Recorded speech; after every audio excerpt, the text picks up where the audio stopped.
안녕하세요. 실전 법률을 알려드리는 현변입니다. 제가 유튜브에서 정말 좋아하는 유튜버죠. 키다리 형님, 이 헬스 유튜버의 와이프분께서 당하신 그 사기에 대해서 리뷰를 해보려고 합니다. 네, 저는 가능한 법적인 관점에서 여러분께 도움이 될 만한 법적인 사실을 리뷰하고 있습니다. 그분께서 갑자기 사기를 당했다라는 썸네일로 영상을 올리셔서 깜짝 놀라서 봤어요. 결론적으로 이 중고나라 사기였죠. 자, 여러분께서 자주 물어보시는 주제이기도 해서 이번 기회에 이 전반적인 내용을 좀 말씀드리려고 해요. 이 키다령님의 와이프분께서 물품 거래를 하다가 제품이 마음에 들어서 이 돈을 입금했죠.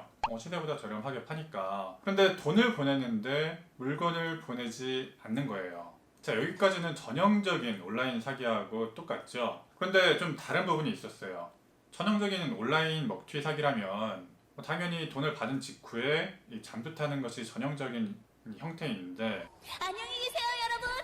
계속해서 연락을 하더라는 거예요. 그러면서 정작 물건을 보내지 않고 차일피일 미루다가 이제는 물건을 보내지 않으면은 환불을 해달라, 이거 사기 아니냐라고 했더니 오히려 막 윽박지르면서 막 화를 내더라는 거예요. 그러다가 키다리 형님께서 직접 나서서 이 물건을 보낼 거나 환불해주지 않으면 경찰서에 고소하겠다라고 단호하게 나왔더니 그제서야 이제 환불을 해줬다는 거죠. 환불을 받긴 받았는데 그동안 엄청난 스트레스를 받았죠. 뭔가 환불은 받았는데 그래서 손해는 없어 보이는데 이게 뭐죠? 이게 바로 중고나라 론 사기라는 신종 사기 수법이에요. 론 뭡니까? 카드론 같은 거죠. 대출을 의미합니다. 그런데 이런 카드론, 대출은 이자가 세요. 이 사적금융 같은 경우에는 뭐 20% 하고 카드론 같은 경우에는 10%, 12% 나오죠. 이런 론을 쓰는 대신 중고나라에다가 여러 가지 물품을 마구 올립니다. 시세보다 약간 저렴하게. 이 물건을 사겠다는 사람들이 입금을 하면은 그것을 마치 일시적인 대출과 같이 쓰다가 그 사람 중에서 이렇게 단호하게 나온 사람이 있으면 그 사람부터 이렇게 돌려막는 식으로 이렇게 갚아 나가는 거예요. 그 돈을 자기 마음대로 스포츠 토토나 뭐 사설, 도박 같은데 마구 써버립니다. 심지어 그 입금 계좌를 처음부터 이 스포츠 토토나 사설 도박 사이트 그 입금 계좌로 그쪽으로 받는 경우도 있었어요. 물건을 팔 생각도 없으면서 자기 급전을 만드는데 이런 행각을 벌이는 거죠. 상대편이 좀 우유부단하게 나오면 상대편을 좀 윽박질러 보고 죄송한 말씀이지만 이 상대편이 좀 호구 같으면은 이 돈을 환불해주지 않고 그냥 꽁돈 생겼다 하고 꿀꺽하는 거죠. 키다리 형님도 이런 신종사기 수법을 조심하라는 취지에서 이 영상을 올리셨어요. 그런데 사실 이런 범죄 같은 경우에는 사실 개개인으로 봤을 때는 피해 액수가 좀 소액이죠. 뭐 100만 원 이하, 뭐 90만 원, 뭐 50만 원. 당장 경찰에 신고하지 않을 정도로 약간 소소한 액수의 범행을 주로 많이 해요. 피해 액수가 작기 때문에 사실 개인이 변호사를 쓸 수 있는 사건은 아니죠. 그리고 개인이 봤을 때 내가 생각하기로는 이게 좀 애매해요. 키다리 형님도 얘기했죠.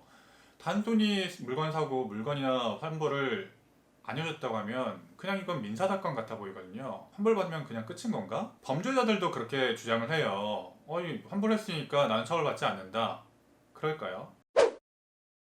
이 형사법적인 관점에서는 그렇지가 않아요. 편취, 그러니까 사기의 고의를 가지고 상대편에게 물건이 없는데 있다고 하면서 돈을 받아 챙겼다면은 이 돈을 받은 시점에서 나중에 환불을 해줬다고 하더라도 이미 범죄는 완성돼 있었다는 거예요. 이 형사법적인 관점에서 환불을 해줬다는 것은 이 피해를 변상해줬다는 거지 범죄의 성립 여부에는 상관이 없어요. 범죄는 성립이 된 거예요. 사기친 사람은 나중에 환불을 해줬든 안 해줬든 자기가 물건을 줄 의사 없이 그 물건이 없이 피해자에게 돈을 받은 시점에서 이미 사기 범죄는 확정된 거예요. 당신 유죄야!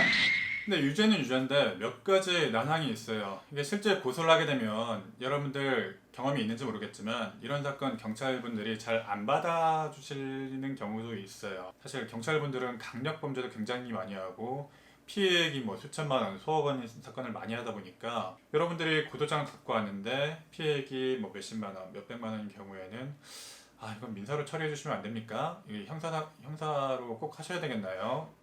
이렇게 물어보세요. 이렇게 피해액이 상대적으로 적은 사건에 일일이 신경 써줄 겨를이 잘 없어요, 사실.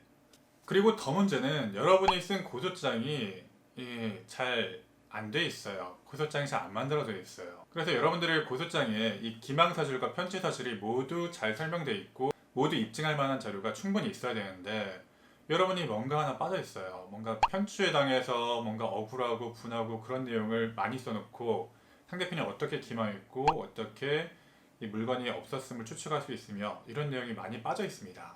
이 고소장에는 굉장히 드라이하게 이 사람이 나를 어떻게 기망을 했고 물건이 실제 없는 것 같은데 나한테 준다고 기망을 했으며 내가 보낸 돈을 편취했다, 환불해주지도 않고 편취를 했다, 이런 내용이 자세하게 드러나 있어야 되는데 이 범인놈이 이 나쁜 놈이라는 것만 주구장창 써놓으시고 정작 이런 입증할 만한 부분에 대해서는 자세하게 쓰질 않으세요.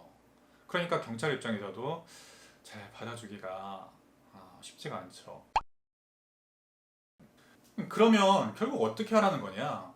그래도 고소를 해야죠. 그래도 고소를 해야 되고 고소를 조금 더 잘 내야 됩니다. 경찰분들도 이 고소장이 좀 잘 돼 있고 또 조사를 해봤는데 이 범죄자 놈이 뭔가 피해액이 적더라도 사기꾼에게 그 전과가 있고 뭔가 상습적이고 이 같은 사람에게 고소가 여러 건 들어왔다. 그러면 이놈이 범죄자라는 심증을 가져요. 그래서 더 열심히 수사를 해주겠죠. 쉽게 말해서 이 사람한테 전과나 다른 고소 사실이 있으면은 조금 더 이 수사를 잘 해준다는 겁니다. 그래서 만약 여러분께서 이러한 일을 당하셨다면 주저 마시고 고소하세요. 고소하시는 게 답입니다, 여러분. 고소합시다. 자, 오늘 키다리 형님 와이프분께서 당하신 중고나라 사기를 통해서 이 중고나라 사기에 대처하는 우리의 자세에 대해서 좀 살펴봤고요. 오늘도 사기 당하지 마시고 좋은 하루 되시길 바랍니다. 오늘 영상 여기서 마치겠습니다. 감사합니다.